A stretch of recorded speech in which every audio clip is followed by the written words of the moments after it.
Brought to you by Palvi Agrico. पालवी ॲग्रिको, भारताचा पहिला AI तंत्रज्ञानावर आधारित B2B आणि B2C ई-कॉमर्स प्लॅटफॉर्म। शेतीसाठी जे काही लागणार थेट तुमच्या बांधावर पोहोचणार, मोबाईलच्या एका क्लिकवर। गोविंद बर्गे आत्महत्या प्रकरणात मोठी अपडेट समोर आली आहे। धाराशिवच्या वाशी तालुक्यातील पिंपळगाव येथील तुळजाई कला केंद्राचा परवाना कायमस्वरूपी रद्द करण्यात आला आहे।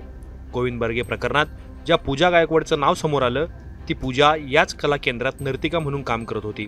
मुंबई तकने या प्रकरणाची सत्यता दाखवल्यानंतर पालकमंत्री प्रताप सरनाईक यांनी या प्रकरणाची गंभीर दखल घेतली। सरनाईकांच्या आदेशानंतर धाराशिवच्या जिल्हाधिकाऱ्यांनी तसे आदेश सुद्धा आता काढलेत।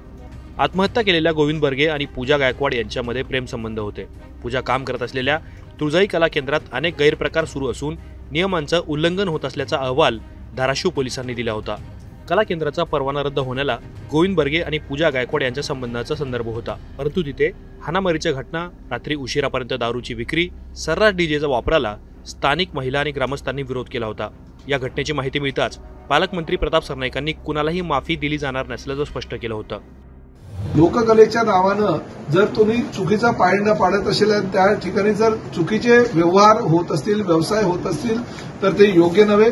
मी जिल्हाधिकाऱ्यांना कालच सूचना केलेल्या आहेत। एका वृत्तपत्रामध्ये आलेल्या बातमीच्या आधारे आणि एक दोन बऱ्याच चॅनलच्या माध्यमातून आम्हाला ज्या बातम्या आम्ही बघितल्या त्या खरोखर मनाला वेदना देणाऱ्या होत्या। एका उपसरपंचानं स्वतःला संपवलं। ह्या लोककलेमध्ये एका कुठल्या महिलेनं ज्या प्रकारे त्यांच्याकडे वेगळ्या प्रकारची काही मागणी केली आणि त्यामुळे त्यांनी आपलं जीवन संपवलं, हे आम्हाला अतिशय मी मंत्री म्हणून तरी माझ्या मनाला वेदना देणाऱ्या होत्या। त्यामुळे लोककला जिवंत राहिली पाहिजे, परंतु मी पोलिसांना आणि जिल्हाधिकाऱ्यांना स्पष्टपणे आजच आपल्या समक्ष सूचना देतो की त्या आधारे जर कोणी वेगळ्या प्रकारे व्यवसाय करत असेल, व्याभिचार करत असेल आणि आमचा गोरगरीब शेतकरी हा भरडला जात असेल, शेतकऱ्यांची पोरं जर वाया जात असेल, तर ताबडतोब या लोककला केंद्राला टाळं फार ताबडतोब रद्द करा, ताबडतोब रद्द करा। आणि असे फक्त एक कला केंद्र नाही, त्या ठिकाणी घटना घडली म्हणून अशा कला केंद्राच्या नावाखाली जर चुकीच्या पद्धतीनं काही गोरगरीब शेतकऱ्यांची फसवणूक होत असेल, पिळवणूक होत असेल, ताबडतोब सगळी कला केंद्र ही बंद करा। फक्त लोककला जिवंत राहायला हवी। लोककला ही महाराष्ट्राची संस्कृती आहे, परंतु त्या संस्कृतीचा गैरवापर जर कोणी करत असेल तर त्याला बिलकुल मी माफी देणार नाही। त्या ताबडतोब त्यांच्यावर कारवाई करायच्या सूचना मी जिल्हाधिकाऱ्यांनी पोलिसांना दिलेल्या आहेत। पूजा गायकवाड आणि गोविंद बर्गे याच कला केंद्रात भेटले होते।